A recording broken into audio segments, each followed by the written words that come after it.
نستعينه ونستغفره ونعوذ بالله من شرور أنفسنا ومن سيئات أعمالنا من يهده الله فلا مضل له ومن يضلله فلا هادي له ونشهد أن لا إله إلا الله وحده لا شريك له وأشهد أن محمدًا عبده ورسوله أرسله بالحق بشيرا ونذيرا وداعيا إلى الله بإذنه وسراجا منيرا أما بعد فأعوذ بالله من الشيطان الرجيم بسم الله الرحمن الرحيم واعبدوا الله ولا تشركوا به شيئا وبالوالدين إحسانا وقال رسول الله صلى الله عليه وسلم إذا سرتك حسنتك وساءتك سيئتك فأنت مؤمن أو كما قال عليه الصلاة والسلام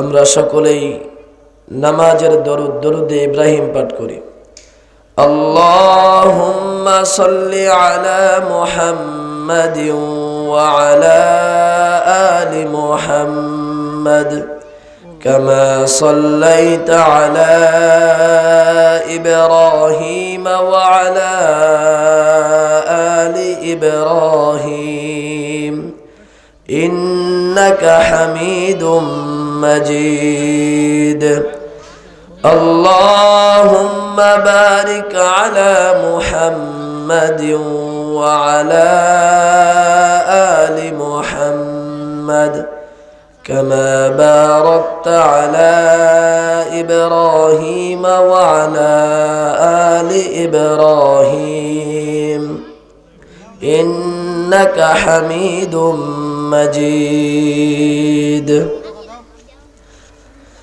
মাগো তুমি কোথায় গেলে জানতে ইচ্ছে করে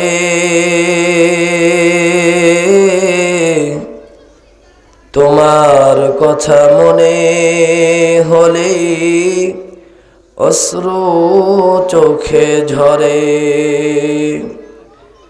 মাগো তুমি কোথায় গেলে জানতে ইচ্ছে করে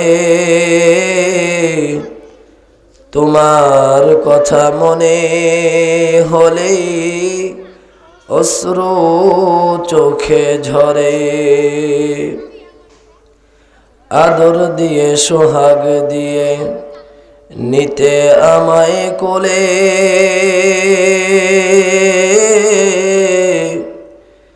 সেই স্মৃতি তো আজও মাগো যাইনি আমি ভুলে আদর স্নেহ মমতা তোমার আছে হৃদয়ে জুড়ে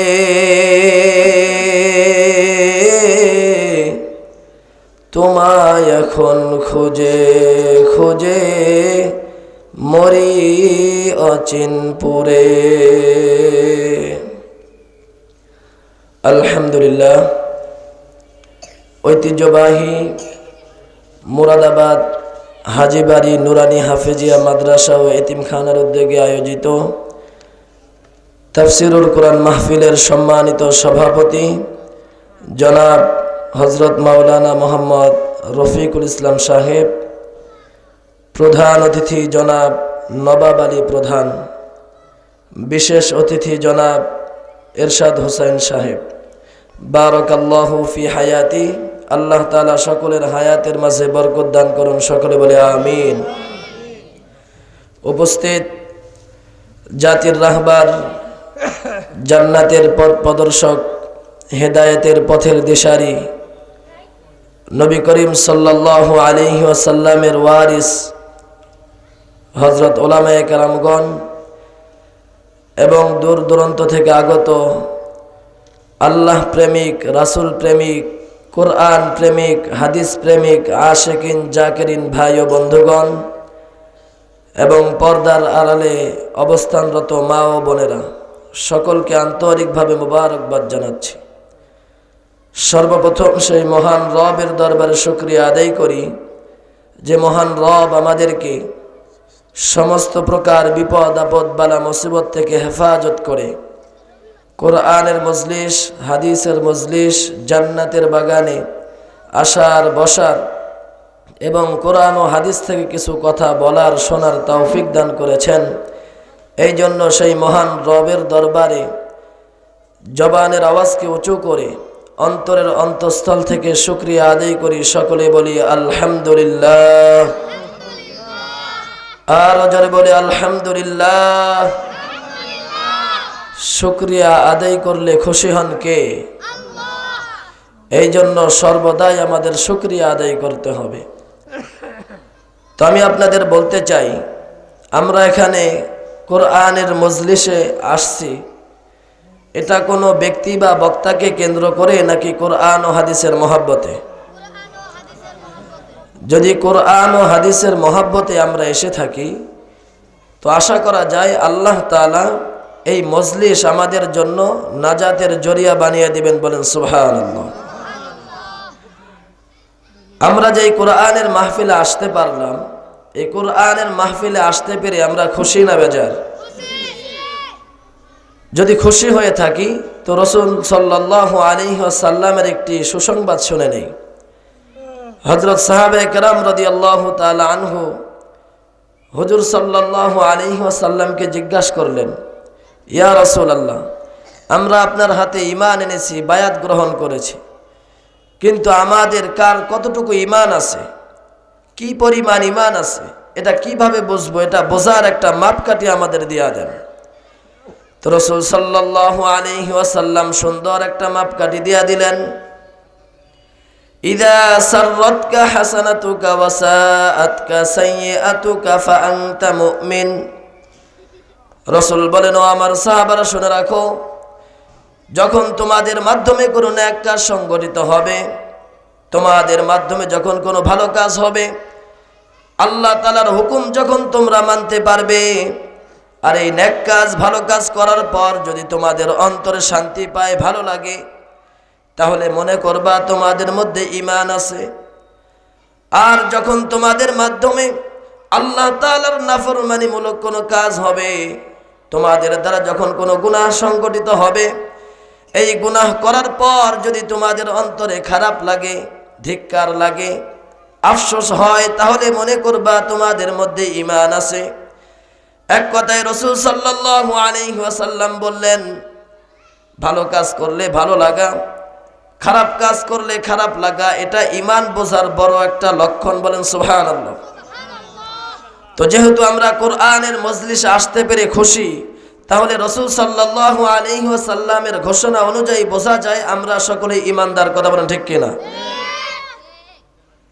তো আমরা সকলে ঈমানদার বুঝতে পারলাম, কিন্তু ঈমানটা কি, ঈমানের গুরুত্ব কতটুকু, ঈমানের দাম কত, এটা আমরা জানি না। যদি ঈমানের গুরুত্ব বা দাম জানতাম তাহলে আমাদের মাধ্যমে ঈমানের এই পরিমাণ অবহেলা হতো না, কথা বলেন ঠিক কিনা? তো সামান্যতম বোঝার জন্য একটা উদাহরণ দেই, যাতে আপনি বুঝতে পারেন ঈমানটা কত দামি এবং কত মূল্যবান। সহজে বোঝার চেষ্টা করেন। মনে করেন একজন উস্তাদ একটা বোর্ডের মধ্যে এক লেখছে, কত? এক একটা সংখ্যা লেখছে। এবার ওই এক সংখ্যার ডান পাশে একটা শূন্য বসায় দিল। এবার ওই একের মূল্য কত হয়েছে? এবার ওই একের ডান পাশে আরেকটা শূন্য বসিয়ে দিল। এবার মূল্য কত হয়েছে? এবার যদি আরেকটা শূন্য বাড়িয়ে দেওয়া হয়, কেন এই 1 থেকে 1000 হইল? এই সংখ্যার মূল্য যে বাড়তেছে, এই জন্য কি আমরা বড় কোনো সংখ্যা যোগ করেছি? এমন একটা সংখ্যা দিতে হচ্ছে, এমন একটা সংখ্যা দিচ্ছি যাকে আমরা হিসাবে ধরি না। কথা বলেন ঠিক কিনা? আমরা যখন গণনা শুরু করি, 0 থেকে শুরু করি না, 1 থেকে শুরু করি। তো এই 1-এর পরে আমরা একটা শূন্য বসাইতেছি, এই জন্য দাম বেড়ে যাচ্ছে। 1-এর মূল্য 1000 হয়ে গেছে। এভাবে শূন্য বসাইতে বসাইতে ওই 1-এর মূল্য 1 কোটি হয়ে গেছে। এখন উস্তাদ তো সুন্দর করে লিখে রাখছেন, কোনো এক ছাত্র না বোঝে না, নির্বোধ, যখন ক্লাসে আসছেন, আসার পর দেখতেছেন বোর্ডের মধ্যে উস্তাদ সুন্দর করে শূন্যগুলো সিরিয়াল করে লিখে রেখেছে, কিন্তু এর বাম পাশে একটা 1 সংখ্যা লেখা। তো এই শূন্যগুলোর সাথে মিলতেছে না, বেমানান লাগতেছে, বেকাপ্পা লাগতেছে। তো সৌন্দর্য লাগে না, সুন্দর দেখাচ্ছে না। এই সৌন্দর্য ঠিক রাখার জন্য না বুঝে ওই ছাত্র 1 সংখ্যাটা মুছাইয়া দিছে। এবার বলুন তো এই সংখ্যার মূল্য কত?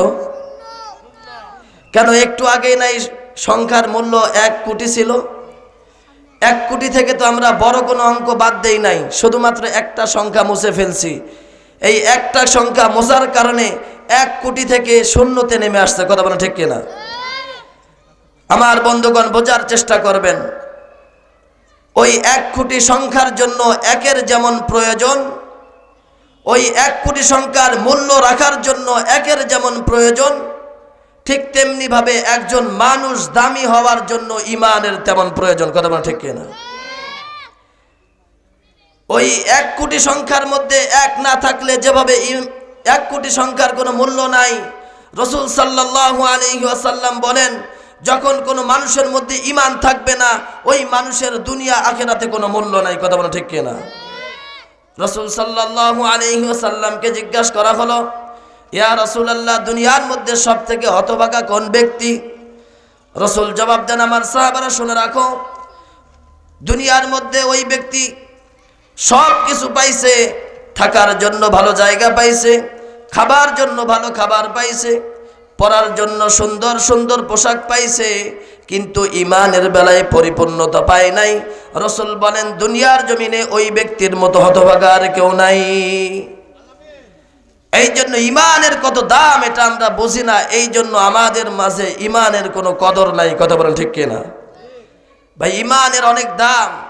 ইমান আছে, মানুষের দাম আছে। ইমান আছে, মানুষের সম্মান আছে। ইমান থাকবে, আল্লাহ তাআলা তাকে ভালোবাসবে, পছন্দ করবে। যার ইমান নাই তার 1 আনাও দাম নাই। কথা বলেন ঠিক কিনা?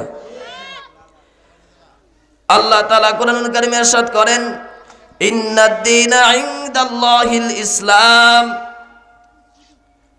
দুনিয়ার জমিনে যত ধর্ম আছে, কোন ধর্মই আমার পছন্দ না, কোন ধর্মই আমার ধর্ম না, একমাত্র ইসলাম ধর্ম হলো আমার মনোনীত ধর্ম। বলেন সুবহানাল্লাহ। যারা ইসলাম গ্রহণ করে তারাই ঈমানদার, তারা মুমিন হয়। এখন আমি আপনাদের বলতে চাই, আল্লাহ তাআলার কাছে সব থেকে মূল্যবান, দামি, পছন্দনীয় জিনিস হলো ঈমান। আল্লাহ তাআলা এই ঈমানটা আমাদেরকে দান করছেন। এই ঈমানের জন্য আমরা দরখাস্ত করছিলাম, করি নাই, কিন্তু আল্লাহ তাআলা দয়া করে ঈমান আমাদের দান করেছেন। এখন আমি আপনাদের কাছে একটা প্রশ্ন করতে চাই। 2 জন বন্ধু, এক বন্ধু অপর বন্ধুকে খুব ভালোবাসে, মহব্বত করে। এখন এই মহব্বতটা বোঝানোর রাস্তা যদি কোনো হাদিয়া বা পুরস্কার হিসাবে বেছে নেয়, যে আমি ওই বন্ধুকে কি পরিমাণ মহব্বত করি, ভালোবাসি, একটা পুরস্কার বা একটা হাদিয়া দেওয়ার মাধ্যমে বোঝাবো, তাহলে এবার বলুন তো, ওই বন্ধু কম দামি জিনিস পুরস্কার দিবে, হাদিয়া দিবে, নাকি বেশি দামি জিনিস দিবে? শুধু বেশি দামি না, তার জীবনের সব থেকে মূল্যবান জিনিসটা হাদিয়া দিয়ে বোঝাবে, বন্ধু আমি তোমারে কত ভালোবাসি। কথা বলেন ঠিক কিনা? এখন আমি আপনাদের বলতে চাই, আল্লাহ তাআলার কাছে সব থেকে দামি জিনিস কি? কথা বলেন। আল্লাহ তাআলা বলতেছেন, বান্দা আমার কাছে সব থেকে দামি এবং মূল্যবান জিনিস হচ্ছে ঈমান। আর এই ঈমান আমি তোমাদেরকে হাদিয়া দিয়েছি, দান করে বোঝাচ্ছি বান্দা আমি আল্লাহ তোমারে কত ভালোবাসি। বলেন সুবহানাল্লাহ। আল্লাহ তাআলার কাছে সব থেকে দামি জিনিস ঈমান। সেই ঈমানটা আল্লাহ তাআলা আমাদের দান করছেন, এর মানে বোঝা যায় আল্লাহ তাআলা আমাদেরকে সব থেকে বেশি ভালোবাসেন। কথা বলা ঠিক কিনা? এখন আমি আপনাদের বলতে চাই, আমাদের সমাজে যুবক যুবতী যারা আছে এরা কি প্রেম করে না? বোঝার চেষ্টা করবেন। আমাদের সমাজে যুবক যুবতী যারা আসে এরা প্রেম ভালোবাসা করে। উদাহরণ দিচ্ছি, খুব মনোযোগ দিয়ে বুঝবেন। মনে করেন যুবকটা যুবতীকে চায়, কিন্তু যুবতী যুবককে চায় না। অর্থাৎ ছেলে মেয়েকে চায়, কিন্তু মেয়ে ছেলেকে চায় না। এই ভালোবাসাটা কয় পক্ষ হয়? বুঝে শুনে উত্তর দিবেন। ছেলে মেয়েকে চায়, মেয়েটা ছেলেকে চায় না। এই ভালোবাসা কয় পক্ষ? যুবক ভাই যারা আছেন সহজে বুঝবেন। এক পক্ষ ভালোবাসা বেশি দিন টেকে, অতি তাড়াতাড়ি নষ্ট হয়ে যায়, অল্পতেই ব্রেকআপ হয়ে যায়, ভালোবাসা নষ্ট হয়ে যায়। আর এই ভালোবাসা, এই প্রেম যদি দুই পক্ষ থেকে হয়, অর্থাৎ ছেলেটা মেয়েকে চায়, মেয়েটাও ছেলেকে চায়, এই ভালোবাসা যখন দুই পক্ষ থেকে হয়, আমরা দেখতে পাই এই ভালোবাসা বিবাহ পর্যন্ত যায়। কথা বলা ঠিক কিনা? ঠিক তেমনি ভাবে আমি যেটা বোঝাতে চাচ্ছি, আল্লাহ তাআলা আপনাকে আমাকে ভালোবাসেন, তার বহিঃপ্রকাশ ঈমান দিয়ে বোঝালেন। আল্লাহ তাআলা আমাকে ভালোবাসেন, আমি যদি আল্লাহ তাআলাকে না ভালোবাসি তাহলে ভালোবাসা হবে কয় পক্ষ? আমরা জানি এক পক্ষ ভালোবাসা বেশি দিন টেকে না, নষ্ট হয়ে যায়। আল্লাহ ভালোবাসেন, আমরা যদি না বাসি এই এক পক্ষ ভালোবাসা দিয়ে জান্নাতে যাওয়া সম্ভব? তাহলে কি করতে হবে? আমরা জানি ভালোবাসা যখন দুই পক্ষ থেকে হয়, এই ভালোবাসা বেশি দিন টেকে বিবাহ পর্যন্ত যায়। ঠিক তেমনি ভাবে আল্লাহ তাআলা আমাকে ভালোবাসেন, আমিও যদি আল্লাহ তাআলাকে ভালোবাসি, এই ভালোবাসা যখন দুই পক্ষ থেকে হবে, আর এই ভালোবাসা আমাদেরকে জান্নাত পর্যন্ত নিয়ে যাবে। বলেন সুবহানাল্লাহ। তো এই আল্লাহ তাআলাকে ভালোবেসে জান্নাত পাইতে কে কে চাই? দুহাত তুলে দেখাই। আল্লাহ তাআলা আমাদেরকে আল্লাহকে ভালোবেসে জান্নাত পর্যন্ত যাওয়ার তৌফিক দান করুন। বলেন আমিন। তো আল্লাহ তাআলা আমাদেরকে ঈমান দিয়ে বোঝালেন, বান্দা ঈমানটা আমার কাছে দামি, আমার কাছে মূল্যবান। এই ঈমান তোমাদের দিয়ে বোঝালাম আমি আল্লাহ তাআলা তোমাদের কত ভালোবাসি। আল্লাহ তাআলা তো বুঝিয়ে দিলেন আমরা বান্দা দুর্বল, আমাদের তো আল্লাহ তাআলাকে ভালোবাসা দরকার। তো আমরা আল্লাহ তাআলাকে ভালোবাসবো কিভাবে, এটা বোঝাবো কিভাবে, এটা জানা দরকার আছে না নাই? এইটা যে আল্লাহ তাআলাকে আমরা জিজ্ঞাসা করব, আল্লাহ তাআলা এই বিষয়টা জানে কি জানে না? আল্লাহ তাআলা আগে থেকেই জানেন। এই জন্য 1400 বছর আগে কোরআনুল কারীমে ইরশাদ করেছেন। আল্লাহ তাআলা আমাদেরকে বলেন, বান্দা তোমরা যদি আমি আল্লাহ তাআলাকে ভালোবাসতে চাও তাহলে তোমাদের দুইটা কাজ করতে হবে। কয়টা? আল্লাহ তাআলা গোটা মানব জাতির জন্য অর্থাৎ আমাদের জন্য দুইটা আদেশ দিয়েছেন। একটা হলো হকুল্লাহ, আর একটা হলো হকুল ইবাদ। একটা হলো আল্লাহ তাআলার হক, আর একটা হলো বান্দার হক। এখন আল্লাহ তাআলার হক কি?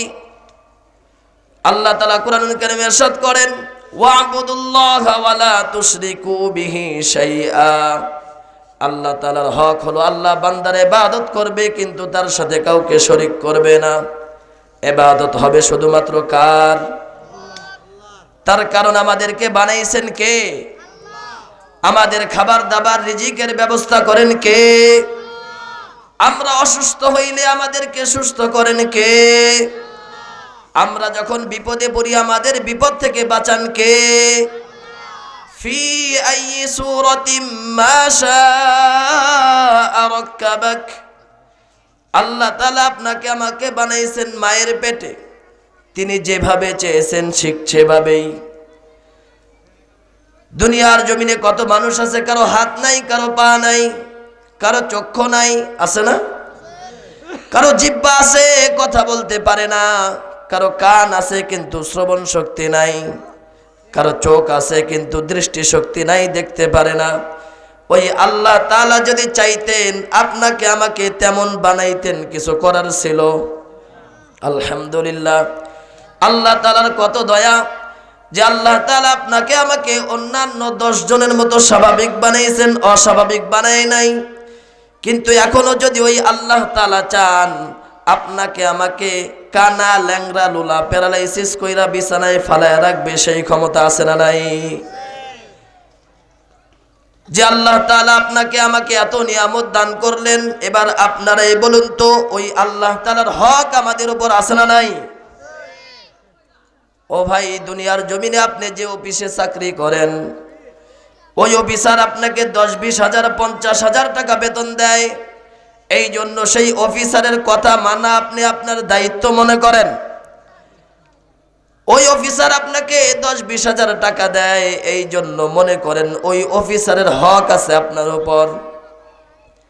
বিবাহের পরে স্ত্রী স্বামীর কথা মেনে চলে, তার কারণ স্ত্রী জানে স্বামী আমাকে 20-50 হাজার 1 লাখ টাকা দেন মোহর দিয়া আল্লাহ তাআলাকে সাক্ষী রেখে বিবাহ করেছে, এই জন্য ওই স্ত্রী মনে করে স্বামী আমার উপর হক আছে। কথা বলেন ঠিক কিনা?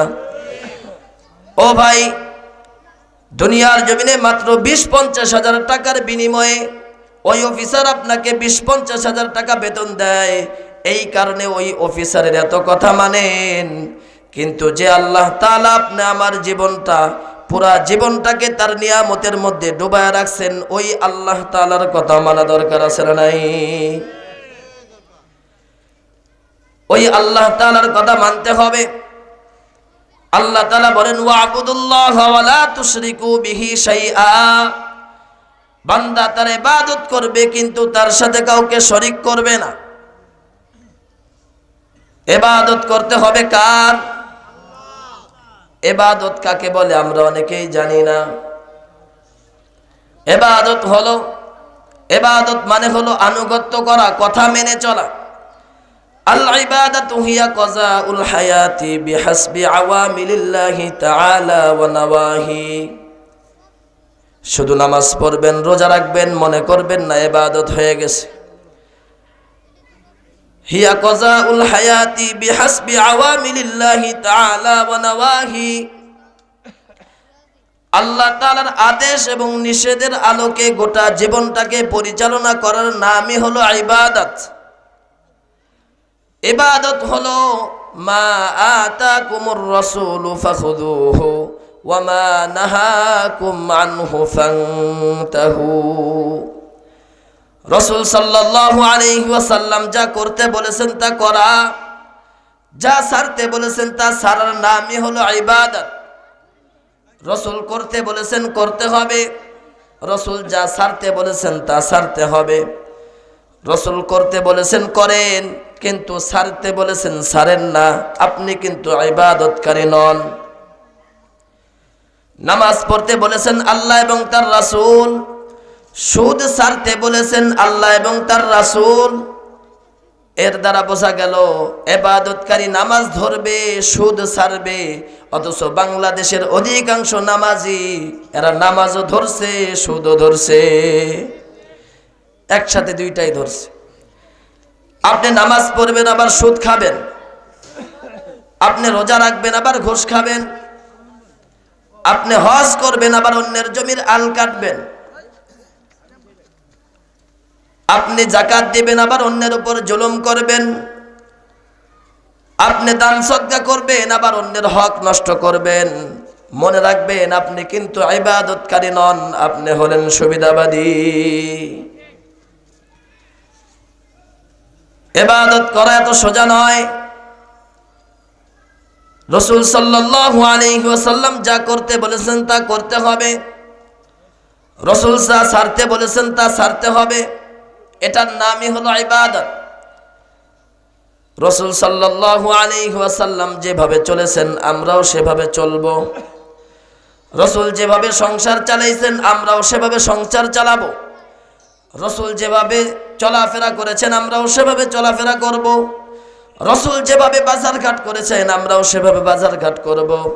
রসুল যেভাবে ঘুমাইছেন আমরাও সেভাবে ঘুমাবো, রসুল যেভাবে চুল কাটছেন আমরাও সেভাবে চুল কাটবো, রসুল যেভাবে মানুষের সাথে চলাফেরা করেছেন আমরাও সেভাবে চলাফেরা করব।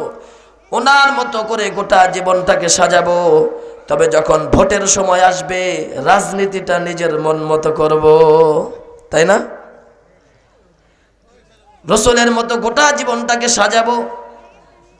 তবে যখন দেশ চালানোর সময় আসবে রসুলের মতো চালাবো না, নিজের মন মতো চালাবো। রসুলের মতো চালাইতে হবে। এখন মানুষ নামাজ রোজা হজ যাকাত সব জায়গায় রসুলকে খোঁজে। যত মানুষ বাংলাদেশ থেকে হজে যায় 1 লক্ষ পুরুষ হইলে 1 লক্ষ পুরুষই কিন্তু সাদা কাপড় পরে, কথা বলা ঠিক কিনা? ইহরামের কাপড় সাদা হওয়া ওয়াজিব না, ফরজ তো নাই। আপনার ঘরে 2টা কাপড় আছে যেটা সেলাই ছাড়া, কালো হোক বা সাদা হোক, কালো হোক বা সবুজ হোক, একটা এই কালার একটা ওই কালার, কোনো সমস্যা নাই।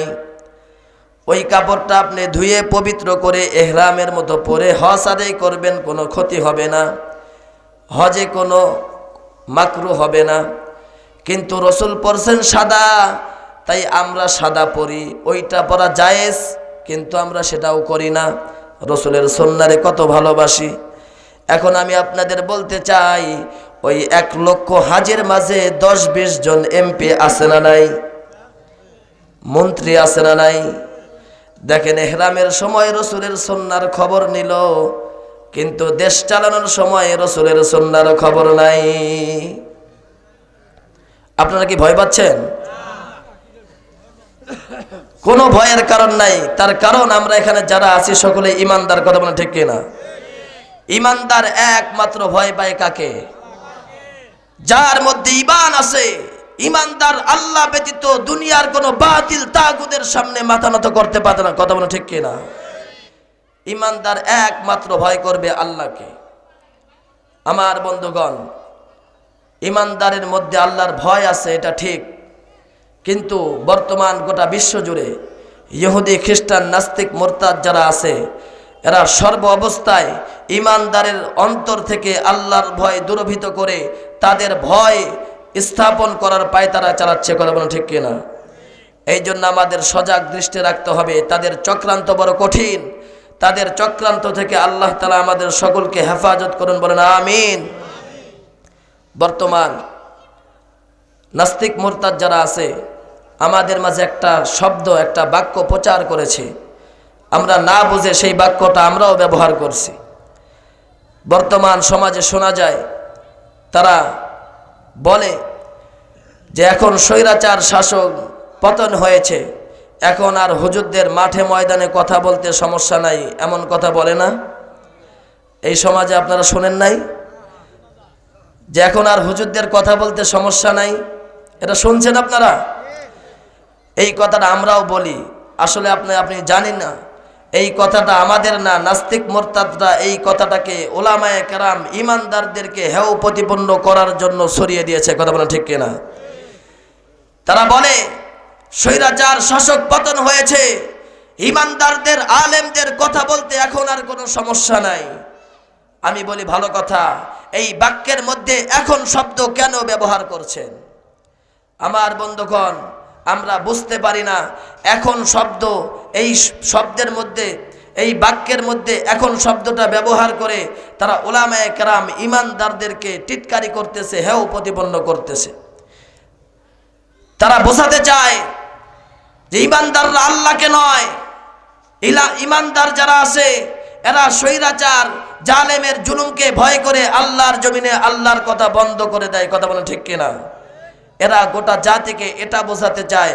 এই জন্য বলে এখন হুজুরদের কথা বলতে সমস্যা নাই। তাহলে কি আগে সমস্যা ছিল? ইমানদাররা ভয় করে কাকে? যদি ইমানদাররা আল্লাহ ব্যতীত দুনিয়ার কোনো জালেমের ভয়ে আল্লাহর জমিনে আল্লাহর কথা বলা বন্ধ করে দিত, কোন জালেমের শাস্তির ভয়ে আল্লাহর জমিনে কোরআনের কথা বন্ধ করে দিত, তাহলে আল্লামা দেলাওয়ার হোসেন সাইদি জীবনের শেষ নিঃশ্বাস পর্যন্ত জেলখানায় কাটাতে হতো না, কথা বলা ঠিক কিনা?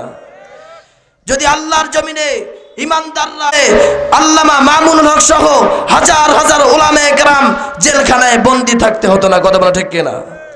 এর দ্বারা বোঝা যায় আল্লাহর বান্দা ইমানদার যারা আছে কাউকে ভয় করে না, যত শাস্তি হোক না কেন ইমানদাররা আল্লাহর জমিনে আল্লাহর কথা বলতেই থাকবে। কথা বলা ঠিক কিনা? পূর্বে বন্ধ হয় নাই, কেউ বন্ধ করতে পারে নাই, এখনো পারবে না। পূর্বে যারাই আসবে আল্লাহর জমিনে হক কথা বলতে বন্ধ করতে কেউ পারবে না। কথা বলা ঠিক কিনা? এই জন্য আমাদের অন্তরে ভয় থাকবে কার? দুনিয়াতে আল্লাহ ব্যতীত কাউকে ভয় করব না। আল্লাহ তাআলা বলেন যারা আমি আল্লাহকে ভয় করবে দুনিয়ার যত শক্তি আছে তার কাছে মাথা নত করবে। বলেন ঠিক কিনা? এই জন্য আল্লাহ তাআলাকে ভয় করব। যেটা বলতেছিলাম আল্লাহ তাআলার ইবাদত করতে হবে। ওয়া'বুদুল্লাহা ওয়া লা তুশরিকু বিহি শাইআ। বান্দা তার ইবাদত করবে কিন্তু তার সাথে কাউকে শরীক করবে না। ইবাদতকারী হওয়া সোজা নয়।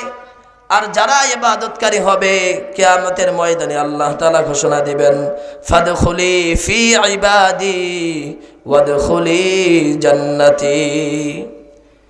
আল্লাহ তাআলা কিয়ামতের ময়দানে ঘোষণা দিবেন, ও আমার বান্দা ইবাদ, যারা প্রকৃতপক্ষে ইবাদত করেছো তোমরা সারিবদ্ধ হয়ে দাঁড়িয়ে যাও। আহলুল জান্নাহ মিয়াতুম ওয়া ইশরুনা সাফা। সেই ময়দানে 120টা কাতার হবে। সেই কাতারে কিন্তু সকলেই দাঁড়াতে পারবে না। যারা প্রকৃতপক্ষে ইবাদ আল্লাহ তাআলার ইবাদত করেছে তারা সেই কাতারে দাঁড়াবে। আর আল্লাহ তাআলা ঘোষণা দিবেন ওয়াদখুলি জান্নাতি, যাও তোমরা সকলে জান্নাতে চলে যাও। ওই জান্নাতে আমরা কে কে যেতে চাই? দুই হাত তুলে দেখাই। আল্লাহ তাআলা আমাদেরকে জান্নাতে যাওয়ার তৌফিক দান করে, বলুন আমিন। এই জন্য ওই জান্নাতে যদি যেতে চাই আল্লাহ তাআলার ইবাদত করতে হবে। জীবনের সব জায়গায় আল্লাহ তাআলার ইবাদত করতে হবে, কোনোভাবেই তার বেয়াদবি করা যাবে না। যে ব্যক্তি মিথ্যা বলে সে কাফের নয়, যে নামাজ ছেড়ে দিয়া কাজা করছে সে কিন্তু কাফের নয়, যে রোজা রাখে নাই সে কাফের নয়। কিন্তু যে ব্যক্তি বেয়াদবি করছে, অন্যায় করছে, কিন্তু ঘাউরামি করছে, গাদ্দারি করছে, সে কাফের। জীবনের সব জায়গায় আল্লাহ এবং তার রাসূলের হুকুম মানতে হবে।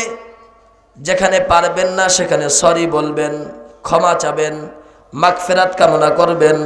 ওই কাজটা করার জন্য আল্লাহ তাআলার কাছে তৌফিক চাবেন, কিন্তু কোনো প্রকার গাদ্দারি ঘাউরামি করা যাবে না। কথা বলা ঠিক কিনা?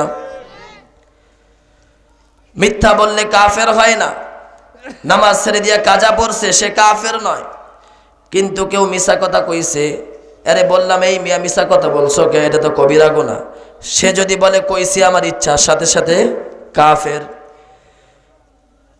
রমজান মাসে রোজা রাখে না, এই মিয়া রোজা রাখো না কেন, প্রকাশ্যে বিড়ি টানো পাইছোটা কি?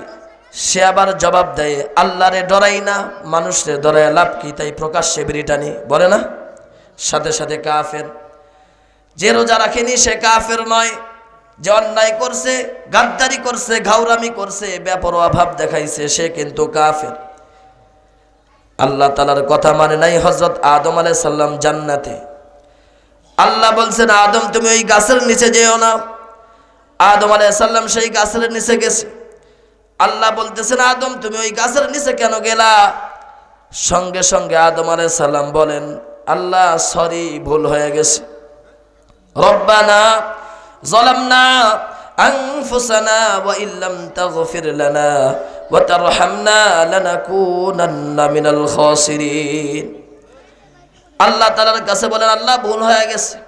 আল্লাহ বলেন আদম ভুল করছো, ঘাউরামি করো নাই, গাদ্দারি করো নাই, যাও মাফ করে দিলাম। সুবহানাল্লাহ। আদম আলাইহিস সালাম কি গাদ্দারি করছে? সরি বলছে, আল্লাহ তাআলা মাফ করে দিছে। শয়তানকে আল্লাহ বলে এই শয়তান তুমি আদমকে কেন সিজদা করলা না? মা মানাআকা আল্লাহ তাসজুদা ইয আমারতুক। আমার হুকুমে সমস্ত ফেরেশতা আদম আলাইহিস সালামকে সিজদা করলো, তুমি কেন করলা না? শয়তান যদি সরি বলতো আল্লাহ তাআলা শয়তানকে ক্ষমা করার ক্ষমতা আছে না নাই? কিন্তু শয়তান কি সরি কইছে? ভুল স্বীকার করছে। সে জবাব দেয় আনা খায়রুম মিনহু, আমি তো সেরা। খলাকতানি মিন নার ওয়া খলাকতাহু মিন তিন। সে জবাব দেয়, আমারে বানাইছেন আগুন দিয়া, আদম রে বানাইছেন মাটি দিয়া, তো আগুন তো সেরা, আমি কেমনে সেজদা করবো? শয়তানের ঈমান আছে না গেছে? এই জন্য জীবনের সব জায়গায় আল্লাহ এবং তার রাসূলের হুকুম মানবেন। যেখানে পারবেন না সেখানে সরি বলবেন, ক্ষমা চাবেন। কোন রকম গাদ্দারি করা যাবে না, কোন রকম ঘাউরামি করা যাবে না। এবার আপনি বলুন তো, আল্লাহ এবং তার রাসূলের হুকুম মেনে চলা আমাদের জন্য নফল না ফরজ? আল্লাহ এবং তার রাসূলের হুকুম মতো দেশটা চালানো নেতাদের জন্য নফল না ফরজ? তো যারা চালায় না তারা আল্লাহ তাআলার ফরজ হুকুম লঙ্ঘন করলো। তারা তো চালায় না, তাদের উচিত ছিল সরি বলা, আল্লাহ তাআলার কাছে মাফ চাওয়া। বরং আমরা যারা চালাইতে বলি আমাদের কেউ মৌলবাদী বইলা গালি দেয়। ও ভাই, আপনার কবরে আপনি যাবেন, আমার কবরে আমি যাব। আমার কবরে আপনি যাবেন না, আপনার কবরে আমি যাব না। জান্নাতে যাইতে হলে আল্লাহ তাআলার ইবাদত করা দরকার, আছে না নাই? তো ইবাদত বুঝা বাড়ি যায়েন। আজকে ইবাদত পর্যন্তই শেষ। ইবাদত বুঝে বাড়ি যাবেন। ইবাদত কাকে বলে? জান্নাতে যদি যাইতে চাই ইবাদত অবশ্যই দরকার, কথা বলেন ঠিক কিনা? এই জন্য ইবাদত ভালোভাবে বুঝে নেবেন। সময় খুব সংক্ষিপ্ত, তাই সংক্ষেপে বলতেছি। উলামায়ে কেরাম যারা আছে এদের কাছ থেকে বুঝে নেবেন। এবার আসুন দ্বিতীয় বিষয়, ওয়াবিল ওয়ালিদাইনি ইহসানা, বান্দার হক। প্রথম কার হক? দ্বিতীয় নম্বর আল্লাহ তাআলা বলতেছেন ওয়াবিল ওয়ালিদাইনি ইহসানা, বান্দার হক। বান্দার হক হলো দুই প্রকার। কয় প্রকার? একটা হলো হাক্কুল ওয়ালিদাইন, আর একটা হলো হাক্কুন নাস। একটা হলো মা বাবার হক, আর একটা অন্য সব মানুষের হক। মা বাবার হক আদায় করতে হবে, মা বাবার খেদমত করতে হবে। হযরত ইবনে আব্বাস রাদিয়াল্লাহু তাআলা আনহু বলেন, মা বাবার খেদমত ব্যতীত অন্য কোনো আমলের মাধ্যমে আল্লাহ তাআলাকে খুশি করা যায় এমন কোন আমল আছে? আমি ইবনে আব্বাস জানি না। নামাজ, রোজা, হজ, যাকাত, তাসবিহ, তাহলিলের মাধ্যমে আল্লাহ তাআলাকে খুশি করা যায়, কিন্তু পিতামাতার খেদমতের মাধ্যমে আল্লাহ তাআলাকে খুশি করা যায় তার থেকেও বেশি, কথা বলেন ঠিক কিনা? এই জন্য পিতামাতার হক আদায় করবেন। এক ব্যক্তি এসে বলতেছেন, ইয়া রাসূলুল্লাহ, ইন্নী আশতাহি জিহাদা ওয়ালাম আকদির আলাইহি। ইয়া রাসূলুল্লাহ, আমি জিহাদে যেতে চাই, কিন্তু আমার শরীর তো ভালো না, আমি অসুস্থ, কি করা যায়? রাসূল বলেন, তোমার মা বাবা জীবিত আছে? সাহাবী বলেন, ইয়া রাসূলুল্লাহ, জি হ্যাঁ, উম্মি, আমার মা জীবিত আছে। রাসূল বলেন, যাও যাও, তোমার বাড়িতে যাও, তোমার মার খেদমত করো। তোমার মার খেদমত করে যদি তোমার মাকে খুশি করতে পারো, তাহলে তুমি শুধু জিহাদ না, হজকারী, উমরাকারী। আল্লাহ তাআলা জিহাদ করলে, হজ করলে, উমরা করলে যত সওয়াব দেয় সব সওয়াব একত্র করে তুমি যদি তোমার মাকে খেদমত করে খুশি করতে পারো, সব সওয়াব একত্র করে আল্লাহ তাআলা তোমার আমল নামায় দিয়া দিবে। এই জন্য মা বাবার হক আদায় করা দরকার, আছে না নাই? ওই মা বাবা যাদের জীবিত আছে খেদমত করবেন, তাদের হক আদায় করবেন। যারা মা বাবার হক নষ্ট করছেন আজকে প্রতিশ্রুতি নেন, সিদ্ধান্ত নিয়ে বাড়ি যাবেন যে আমার মা বাবার হক আদায় করতে হবে। যারা মা বাবার সাথে বেয়াদবি করছেন মাহফিল থেকে গিয়া মা বাবার কাছে ক্ষমা চাবেন। যদি আপনার মার সাথে বাবার সাথে খারাপ আচরণ করেন, যতই নামাজ রোজা করেন, কোনো দাম। বাবা মার হক আদায় করতে হবে। এক ব্যক্তি জিজ্ঞাসা করেন, ইয়া রাসূলুল্লাহ, মা হাক্কুল ওয়ালিদাইনি আলা ওয়ালাদিহিমা? ইয়া রাসূলুল্লাহ, মা বাবার হক কি কি এটা একটু আমারে বলেন, যেন আমি আমার মা বাবার হকগুলো আদায় করতে পারি। রাসূল সঙ্গে সঙ্গে বলেন, হুমা জান্নাতুকা ওয়া নারুকা। আপনারা মনে করছেন মা বাবার হক হলো 3 বেলা খাওন দেমু, অসুস্থ হইলে চিকিৎসা করবো, থাকার জন্য ভালো জায়গা করে দিমু, খাবার জন্য ভালো ভালো খাবারের ব্যবস্থা করবো। কিন্তু রাসূল কিন্তু সেটা বলে নাই। ইয়া রাসূলুল্লাহ, ইয়া হাবিবাল্লাহ, মা বাবার কি হক এটা একটু আমারে বলেন, যেটা আদায় করতেই হবে, যেন আমি আদায় করতে পারি। রাসূল সাল্লাল্লাহু আলাইহি ওয়াসাল্লাম জবাব দেন, তারাই তোমার জান্নাত, তারাই তোমার জাহান্নাম। কেমনে খুশি করবা, কেমনে তাদের হক আদায় কইরা আল্লাহ তাআলার কাছে জান্নাত নিবা, দায়িত্ব তোমার উপর ছেড়ে দিলাম। ওই মা বাবার হক আদায় করা দরকার আছে না নাই? বাবা বলতেছেন, এরে ছেলে বাজারে যাব, কিছু টাকা দাও। সঙ্গে সঙ্গে আপনি চোখটা বড় কইরা তাকাইছেন, আবার একটু ধমক দিয়েছেন, খালি টাকা টাকা করো কেন? এরপরে আলমারি খইলা, ডয়ার খইলা 1 লক্ষ টাকা বাইর করে হাতে দিছেন। এত টাকা দিলেন, কিন্তু ওই বাবার সাথে একটা ধমক, একটা চোখ রাঙানোর কাছে এই 1 লক্ষ টাকার কোনো মূল্য নাই। 3 বেলা না 5 বেলা খাবার দিছেন। অসুস্থ হওয়ার আগেই চিকিৎসা শুরু করছেন, থাকার জন্য ভালো ভালো জায়গার ব্যবস্থা করছেন, পরার জন্য সুন্দর সুন্দর পোশাকের ব্যবস্থা করছেন, কিন্তু মা বাবার সাথে ব্যবহার খারাপ করছেন। যত নামাজ পড়েন, যত হজ করেন, আল্লাহ তাআলার কাছে কোনো দাম নাই। বাবা মার সাথে ব্যবহার খারাপ, বাবা মার সাথে কথায় কথায় এমন আচরণ করে, বাবা মার সাথে কথা বলার সময় ধমক দিয়া কথা বলে, এমন বেয়াদব সমাজে নাই? বাবার সাথে কথা বলে কাজের লোকের মতো, মার সাথে কথা বলে কাজের বুয়ার মতো। আপনি যদি এমন করেন, যতই নামাজি হন, যতই হজকারী হন, যতই যাকাত দেন, যতই দান সদকা করেন, কোনো দাম নাই। কিয়ামতের ময়দানে আল্লাহ তাআলার আযাবের মধ্যে আপনার গ্রেফতার হতে হবে। এই জন্য পিতা মাতা, বান্দার হক যে আছে এর মধ্যে 1 নাম্বার হলো পিতা মাতার হক। আল্লাহ তাআলার পরে যাদের স্থান তারাই হলো মা বাবা। কথা বলেন ঠিক কিনা? এই মা বাবার হক যারা আদায় করেন না, আজকে সিদ্ধান্ত নেন, আজ থেকে আর কখনো মা বাবার সাথে বেয়াদবি করব না। যদি মা বাবার সাথে বেয়াদবি করেন, কোনো দাম নাই, আল্লাহ তাআলার কাছে কোনো আপনার মূল্য নাই। এই জন্য মা বাবার হক আদায় করবেন। সময় খুব সংক্ষিপ্ত, তাই সংক্ষেপে বলতেছি। এবার আসুন, বান্দার হকের মধ্যে যে 2 প্রকার বলেছিলাম, একটা হলো মা বাবার হক, আর একটা অন্য সব মানুষের হক। রাসূল সাল্লাল্লাহু আলাইহি ওয়াসাল্লাম বলেন, মা যালা জিবরিল ইউসিনি বিল জার। রাসূল সাল্লাল্লাহু আলাইহি ওয়াসাল্লাম ইরশাদ করেন, হযরত জিবরাইল আলাইহিস সালাতু ওয়াস সালাম আমার কাছে যতবার আসছেন, আমার প্রতিবেশী সম্পর্কে এত নসিহত করছেন, এত উপদেশ দিয়েছেন, হাত্তা জানান্তু আন্নাহু সাইওয়ারিসুহু, আমি ভয় পেয়ে গেলাম, আমি ধারণা করলাম জিবরাইল আমার প্রতিবেশীরে আবার ওয়ারিস বানায় দেয় নাকি। এই হাদিস দ্বারা বোঝা যায় প্রতিবেশীর হক আছে। আমাদের মা বাবা আপনজনের যেমন হক আছে, প্রতিবেশীরও তেমন হক আছে। প্রতিবেশীর হক আদায় করতে হবে।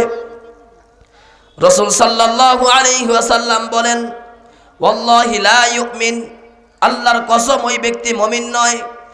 ওয়াল্লাহি লা ইউমিন, ওয়াল্লাহি লা ইউমিন 3 বার বললেন, আল্লাহর কসম ওই ব্যক্তি মুমিন নয়। গিলামান ইয়া রাসূলুল্লাহ, সাহাবায়ে কেরাম জিজ্ঞাসা করলেন, ইয়া রাসূলুল্লাহ, ওই কোন ব্যক্তি যে ঈমানদার নয়? রাসূল সাল্লাল্লাহু আলাইহি ওয়াসাল্লাম বলেন, আল্লাযী লা ইয়ামানু জারুহু বাওয়াইকাহু, ওই ব্যক্তি আল্লাহর কসম ঈমানদার নয় যার ব্যবহারে তার প্রতিবেশী খুশি নয়। আপনি আসলে ঈমানদার কিনা এটা ডিপেন্ড করবে আপনার প্রতিবেশীর সাথে ব্যবহারের উপর। আপনার প্রতিবেশীর সাথে যদি ব্যবহার খারাপ হয়, আপনি কিন্তু ঈমানদার না। পাশের বাড়ির মুরগি আপনার বাড়িতে আসছে, বাড়ি দিয়া ঠ্যাংটা ভাঙ্গা ফেলাইছেন। পাশের বাড়ির গরু রশি ছিঁড়া আপনার খেতে ধান খাইছে, বাড়ি দিয়া চামড়া লাল করে ফেলাইছেন। খোয়ারে জমা দিয়া তারে জরিমানা কইরা ছাড়ছেন। কিন্তু একদিন আপনার গরুটা রশি ছিঁড়া তার খেতে ধান খাইছে, সে একটু ধমক দিছে, একটু খেদায় দিছে, এই জন্য আপনি লাঠি নিয়ে দৌড়ানি দিছেন। আজকে আপনি ক্ষমতাবান, আজকে আপনি শক্তিশালী, ওই ব্যক্তি গরিব, এই জন্য তার উপর আপনি জুলুম করতেছেন। মনে রাখবেন, যতই ইবাদত করেন, কিয়ামতের ময়দানে জালেমের কাতারে আপনাকে দাঁড়াতে হবে। এই জন্য প্রতিবেশীর হক আদায় করতে হবে। আল্লাহ রাসূল সাল্লাল্লাহু আলাইহি ওয়াসাল্লাম বলেন,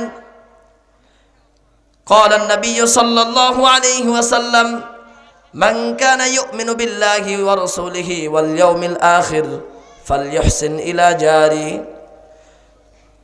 যে ব্যক্তি আল্লাহ এবং কিয়ামতকে বিশ্বাস করে, আল্লাহ এবং কিয়ামত আছে এটা যে মনে করে, সে যেন তার প্রতিবেশীর সাথে হক আদায় করে, প্রতিবেশীর সাথে ভালো ব্যবহার করে।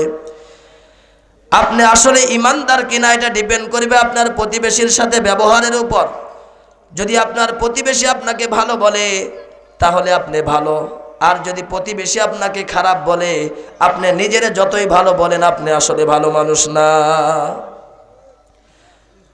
আমরা সকলে জান্নাতে যেতে চাই, কিন্তু দেখেন প্রিয় নবী কি বলেন। রাসূল সাল্লাল্লাহু আলাইহি ওয়াসাল্লাম বলেন, লা ইয়াদখুলুল জান্নাহ মান লা ইয়ামানু জারুহু বাওয়াইকাহু। ওই ব্যক্তি জান্নাতে যেতে পারবে না যার ব্যবহারে তার প্রতিবেশী সন্তুষ্ট না।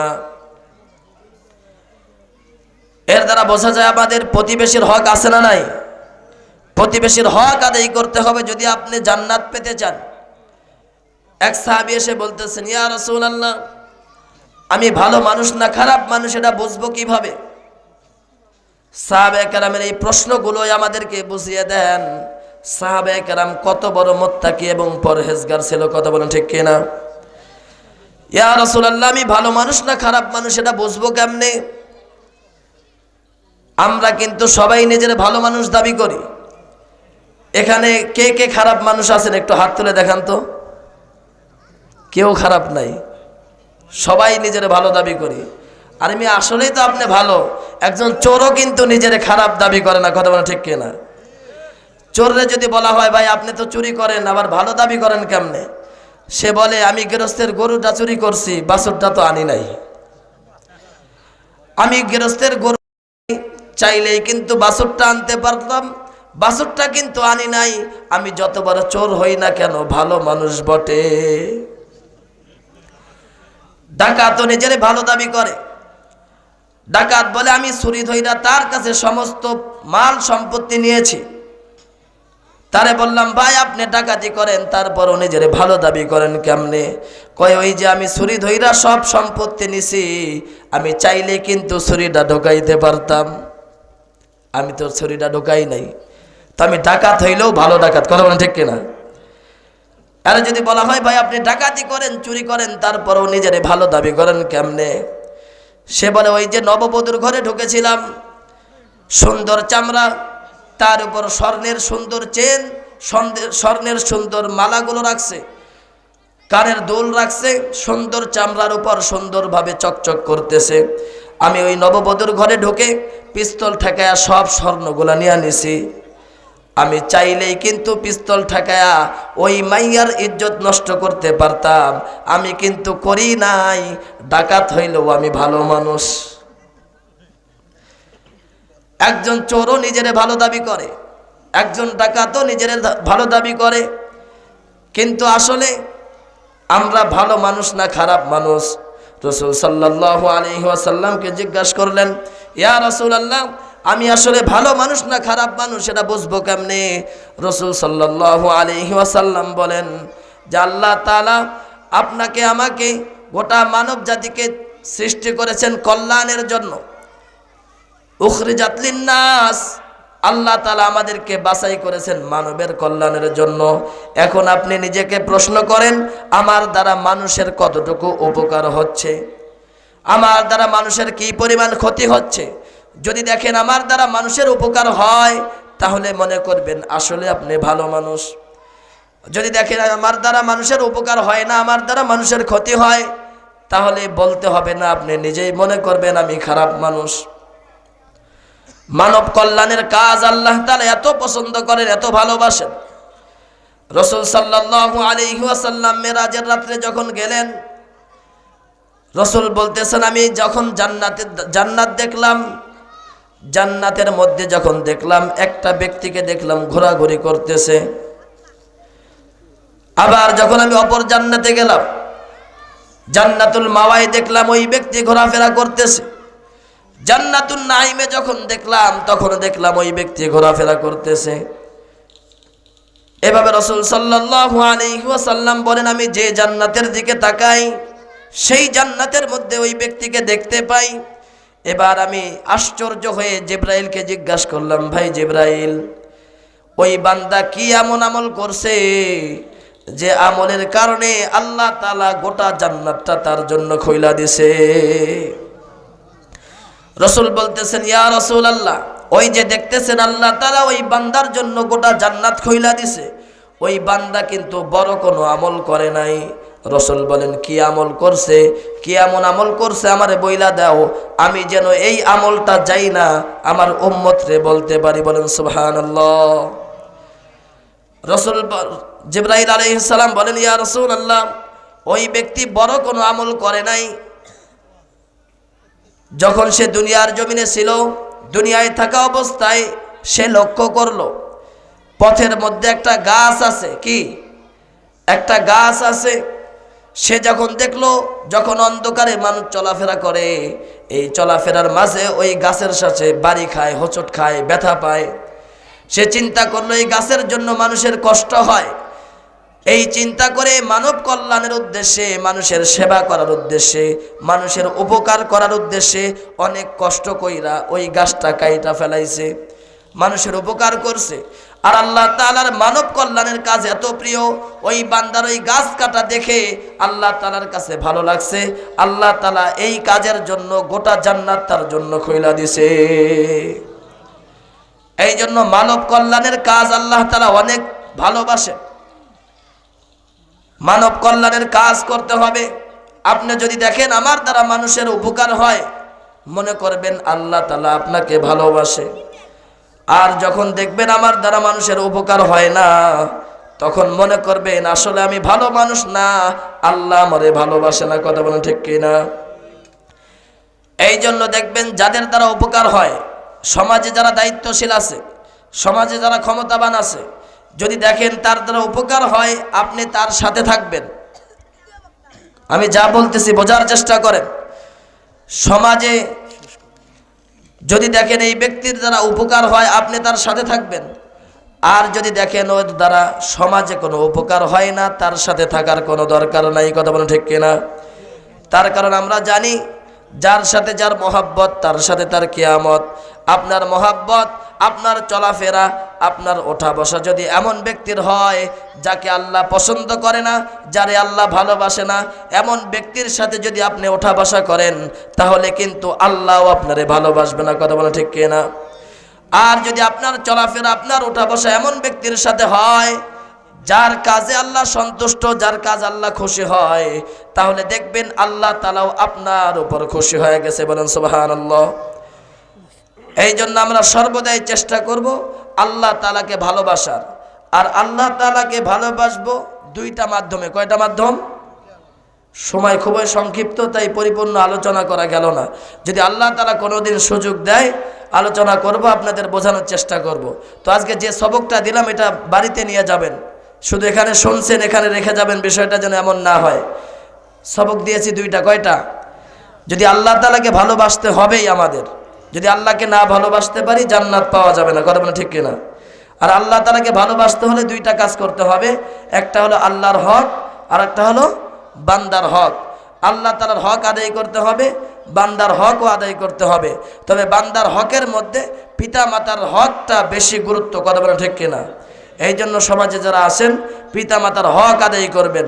বর্তমান আমাদের সামাজিকভাবে মুসলমানের অধপতন, মুসলমানের ধ্বংসের বড় একটা কারণ আমি যেটা মনে করি, সন্তান পিতা মাতার অবাধ্য হওয়ার কারণ। কথা ঠিক কিনা? এই জন্য আমরা সকলে চেষ্টা করব আল্লাহ তাআলা যেন আমাদের সকলকে আল্লাহর হক, বান্দার হক, এর পাশাপাশি পিতা মাতার হকের প্রতি পরিপূর্ণ গুরুত্ব দেওয়ার তৌফিক দান করেন। সকলে বলি আমিন। ওমা তৌফিক ইল্লা বিল্লাহ। আসসালামু আলাইকুম ওয়া রাহমাতুল্লাহি ওয়া বারাকাতুহু।